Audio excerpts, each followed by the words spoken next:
দর্শক, অসাধারণ একটা রাজনৈতিক পদক্ষেপ, ঘোষণা অথবা নির্দেশনা যাই বলি না কেন সেটি বাস্তবায়িত হয়েছে। এই যে বিএনপির নামে কিছু ভুইফোড় নেতা প্রতারক গজাচ্ছে আস্তে আস্তে এবং কিছু সংগঠন তৈরি করা হচ্ছে, এগুলির একটাই কারণ যে প্রতারণা করা।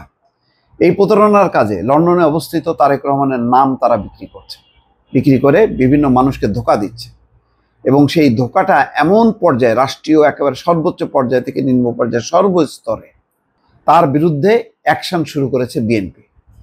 একটা শিরোনাম বলি, তারপর কিছু কথা বলি। তারেক রহমানের নির্দেশে সেই আশরাফুজ্জামানের বিরুদ্ধে প্রতারণার মামলা, তারপরে জাতীয়তাবাদী চালক দল তার বিরুদ্ধে অ্যাকশন, আরও যে সমস্ত সংগঠন আছে এখন অ্যাকশন চলবে এবং তাদের বিরুদ্ধে মামলা চলবে। এই সমস্ত সংগঠন অনেক ক্ষেত্রে জন্ম হয় এই নেতাদের পৃষ্ঠপোষকতায়। কর, তোরা সংগঠন কর, আমারে মাসে মাসে বা প্রতিদিন আমারে একটা মাসহারা দিয়ে যাবি বা দিন হারা দিয়ে যাবি, একটা চাঁদার একটা অংশ দিয়ে যাবি। এখন এই অবস্থানের পর এখন সেই সব দোকান বন্ধ হয়ে যাবে। কদিন আগে আমাকে বিএনপির সিনিয়র যুগ্ম মহাসচিব রুহুল কবির রিজভী তিনি ফোন করেছেন 2 দফা, আমি ফোন পেয়েছি খুব অল্প সময়ের মধ্যে। তিনি বলেছেন যে আমরা তো অ্যাকশান নিচ্ছি, তো আপনি রিপোর্ট করতেছেন। আমি রিপোর্ট করব, ওই অ্যাকশানগুলো যাতে আপনারা নেন ত্বরান্বিত করার জন্য। বলে আমরা নিয়েছি। আমি দেন, আমাকে দেন, পাঠান, আমি অবশ্যই বলবো। আমার কোনো রাজনৈতিক এজেন্ডা নেই ভাই, পরিষ্কার আবার বলি। যখন দেখব খারাপকে খারাপ বলবো, যখন দেখব ভালোকে ভালো বলবো। আমি ভাই ক্ষমতায় আসবো না, বিএনপি কেন যে কোনো রাজনৈতিক দল ক্ষমতায় আসুক, আমার কোনো সমস্যা নেই, কিন্তু ভালো কাজের প্রশংসা এবং মন্দ কাজের নিন্দা এইটা সাংবাদিক হিসেবে আমি করে দেব। এই জায়গা থেকে আমি নড়ব না। একটা অন্যায় করবে, ভুল হবে, সেটাকে আমি চাপা দিয়ে রাখবো। এই চাপা রাখতে রাখতে আরো ভুলের পাহাড় জন্ম নেয়, তখন ওই রাজনৈতিক দলকে ক্ষতি করে, ওই রাজনৈতিক দলকে খেয়ে ফেলে ভিতর থেকে। সুতরাং আমি এই ঘটনাগুলো প্রতিনিয়ত তুলে ধরবো এবং দৃষ্টি আকর্ষণ করবো, বারবার বলতে থাকবো এটা করেন, এটা করেন, এটা করেন, অ্যাকশন নেন। নিলে ভাই কি এটা আপনাদের মঙ্গল হওয়া মানে এটা মানুষ বেনিফিটেড হবে। তো যাই হোক, তারেক রহমানের নির্দেশে সেই আশরাফুজ্জামানের বিরুদ্ধে প্রতারণার মামলা। কে সেই আশরাফুজ্জামান? চলেন আমরা দেখি রিপোর্টে কি বলা হচ্ছে। আশরাফুজ্জামান ওরফে মিনহাজ নামের এক ব্যক্তির বিরুদ্ধে প্রতারণার মামলা হয়েছে। ঢাকা চিফ মেট্রোপলিটন ম্যাজিস্ট্রেট আদালতে বৃহস্পতিবার এই নালিশি মামলাটি করেন জাতীয়তাবাদী আইনজীবী ফোরামের ইলতুৎমিশ সওদাগর। আদালত মামলাটি গ্রহণ করে আসামি আশরাফুজ্জামানের বিরুদ্ধে গ্রেপ্তারি পরোয়ানা জারির আদেশ দেন। প্রথম আলোকে এই তথ্য নিশ্চিত করেছেন জাতীয়তাবাদী ফোরামের কেন্দ্রীয় কমিটির সহসম্পাদক ইলতুৎমিশ সওদাগর।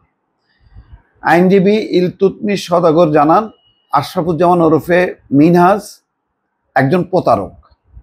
তিনি বিএনপির ভারপ্রাপ্ত চেয়ারম্যানের উপদেষ্টা পরিচয় দিয়ে প্রতারণা করেছেন।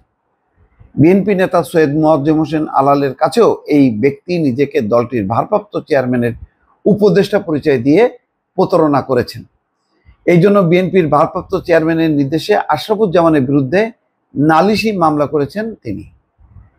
আদালত মামলাটি গ্রহণ করে আসামির বিরুদ্ধে গ্রেপ্তারি পরোয়ানা জারির নির্দেশ দিয়েছেন।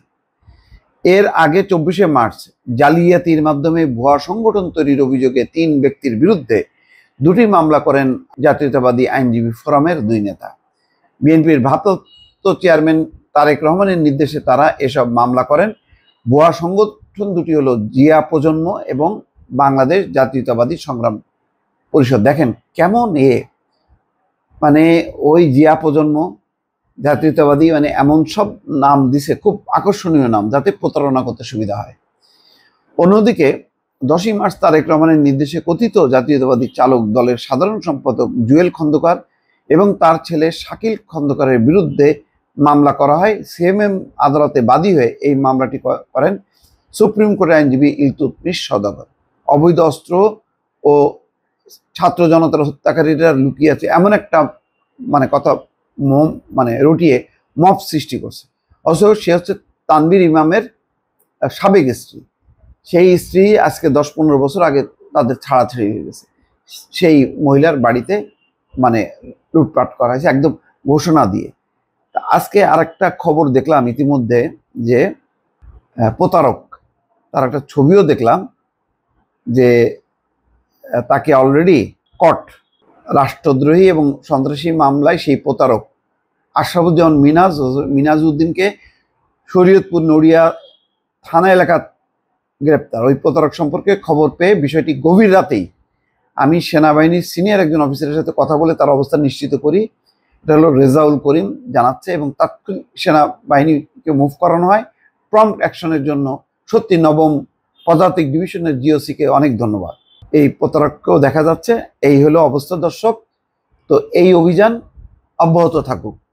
মিডিয়ার কর্মী হিসেবে আমি কথা দিচ্ছি, ভালো কাজকে খুব ভালোভাবে প্রশংসা করব, কেননা আমাদের এই 5ই আগস্টের পর একটা পরিবর্তন হওয়া দরকার।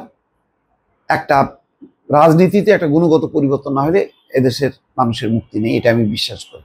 দর্শক ভালো থাকবেন, আল্লাহ হাফেজ।